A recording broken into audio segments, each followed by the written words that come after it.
Hello everyone, আসসালামু আলাইকুম। আশা করছি সবাই ভালো আছেন। আজকে আপনাদের জন্য কোনো রেসিপি শেয়ার করব না। আজকে আপনাদের জন্য শেয়ার করব একটি গুরুত্বপূর্ণ টপিক, এক ধরনের কিচেন টিপস। এখন শীতকালে বাজারে নানান রং বেরঙের সবজি পাওয়া যায়।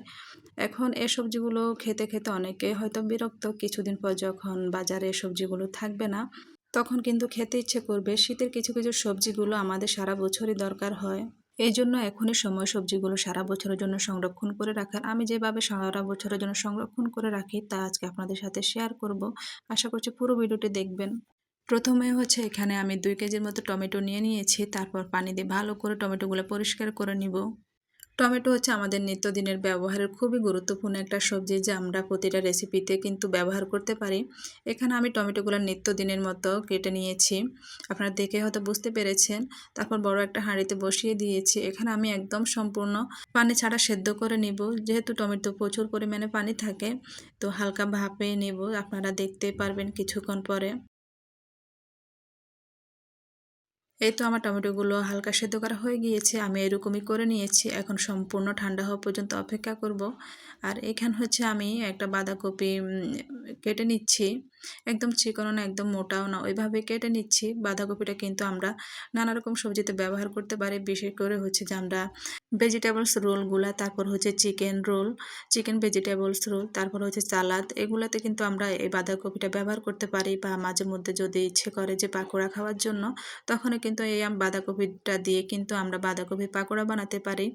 সিজনের বাঁধাকপিগুলো কিন্তু একদম ফ্রেশ হয়, বাজে কোনো স্মেল থাকে না। কিছুদিন পর কিন্তু তখন আর খেতে ইচ্ছে করবে না, বাঁধাকপিগুলো কেমন একটা বাজে স্মেল হয়ে যাবে। আমি সবগুলো বাঁধাকপি এভাবে কেটে নিয়েছি, একদম মোটাও না, একদম চিকনও না, এই যে এভাবে করে কেটে নিয়েছি। আর এখানে আমি কিছু গাজর নিয়ে নিয়েছি ফ্রোজেন করার জন্য। এখন ভালো করে ধুয়ে নিব। গাজরটা কিন্তু আমাদের শরীরের জন্য খুবই ভালো, পুষ্টিকর একটা সবজি। গাজর কিন্তু আমরা নানা ধরনের রেসিপিতে ব্যবহার করতে পারি। এটা দেখতে যেমন সুন্দর, তেমন রান্নার কালারটা অনেক বেশি সুন্দর হয়। এইখানে আমি একটা ফিলারের সাহায্যে সবগুলা গাজর পরিষ্কার করে নিয়েছি। তারপর আমি আমার পছন্দ মতো সাইজ করে নিব। আমি এখানে ৩ ভাবে গাজরগুলা সংরক্ষণ করে রাখবো। এটা হচ্ছে একদম গ্রেট করে নিয়েছি। এটা হচ্ছে বিভিন্ন সবজির সাথে ব্যবহার করতে পারবো বা বিভিন্ন পুরের সাথে ব্যবহার করতে পারবো। আর এখানে হচ্ছে কিছু গাজর আমি কিউব করে কেটে নিয়েছি। এটাও বিভিন্ন সবজির সাথে ব্যবহার করা যাবে। আর এখানে হচ্ছে চাইনিজ সবজির জন্য আমি কেটে নিয়েছি। একদম পাতলাও না, একদম মোটাও না, ওইভাবে কেটে নিয়েছি। দেখেই বুঝতে পেরেছেন।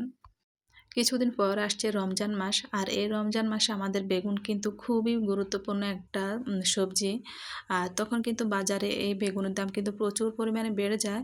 তো এখন যেহেতু সিজন, এখন অনেকটাই দাম কম আছে। এই সময় কিন্তু আপনারা বেগুনটা ফ্রোজেন করে রাখতে পারেন, বিশেষ করে বেগুনের জন্য। আমি যেভাবে আজকে সংরক্ষণ করবে ওভাবেই কিন্তু আপনারা করে দেখতে পারেন। আর এখন যদি বেগুনটা সংরক্ষণ করে রাখতে পারেন, তখন কিন্তু আপনাদের রোজার সময় আর বেগুন কিনতে হবে না। একদম অল্প খরচে কিন্তু আপনারা বেগুনি বানাতে পারবেন। এখানে প্রথমে আমি বেগুনটা ভালো করে ধুয়ে পরিষ্কার করে নিয়েছি। তারপর বেগুনের ২ সাইডের হচ্ছে চামড়াটা উঠিয়ে নিয়েছি পিলারের সাহায্যে। তারপর আমি আমার পছন্দের শেপ মতো হচ্ছে বেগুনটা কেটে নিয়েছি। আপনারা আপনাদের পছন্দের শেপে কেটে নিতে পারেন। তারপর একটা বাটিতে হচ্ছে পরিমাণ মতো পানি নিয়ে ১ চামচের মতো লবণ ভালো করে মিশিয়ে নিচ্ছি। এতে করে বেগুনটা এখানে আমি যখন ভালো করে কিছুক্ষণ ভিজিয়ে রাখবো, তখন কিন্তু বেগুনের যে কষটা থাকে ওঠা চলে যাবে, পানির সাথে বেরিয়ে যাবে। আর বেগুনটাও কিন্তু কালো হবে না। লবণ পানিতে বেগুনগুলো আমি ১০ মিনিটের মতো ভিজিয়ে রাখবো। তারপর পানি থেকে উঠিয়ে একদম পানি শুকিয়ে নিব। এইখানে হচ্ছে আমি ২ কেজির মতো সিমের বিচি পরিষ্কার করে ধুয়ে একদম পানি শুকিয়ে নিয়েছি। আপনারা দেখে বুঝতে পেরেছেন।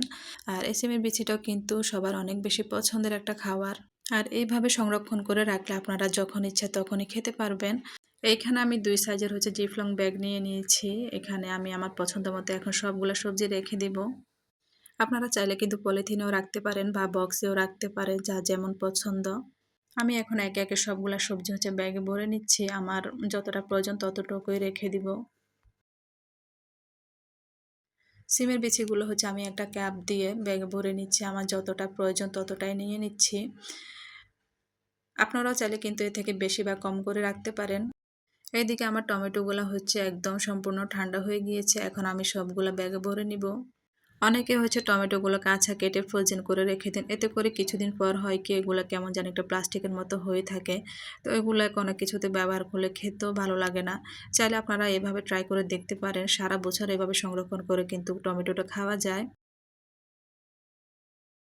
আমি সবগুলা সবজি প্যাকিং করে নিয়েছি, এখন হচ্ছে ফ্রিজে রেখে দিব। চাইলে আপনারা কিন্তু অন্যান্য সবজি এভাবে ফ্রোজেন করে রাখতে পারেন। আমি যেগুলা হচ্ছে আজকে সম্ভব হয়েছে ওইগুলো আজকে করে দেখিয়েছি। আমার আজকের ভিডিওটি যদি আপনাদের এতটুকু উপকারে এসে থাকে তাহলে প্লিজ একটি লাইক দিতে ভুলবেন না। আর আপনি যদি আমার চ্যানেলে নতুন হয়ে থাকেন চাইলে আমার চ্যানেলটি সাবস্ক্রাইব করে রাখতে পারেন। আর যদি ফেসবুক পেজ থেকে দেখে থাকেন প্লিজ একটি ফলো দিয়ে দিবেন। আমার ভিডিওটি আজকে কেমন লেগেছে সবাই কমেন্টস করে জানাতে পারেন। আল্লাহ হাফেজ, আসসালামু আলাইকুম।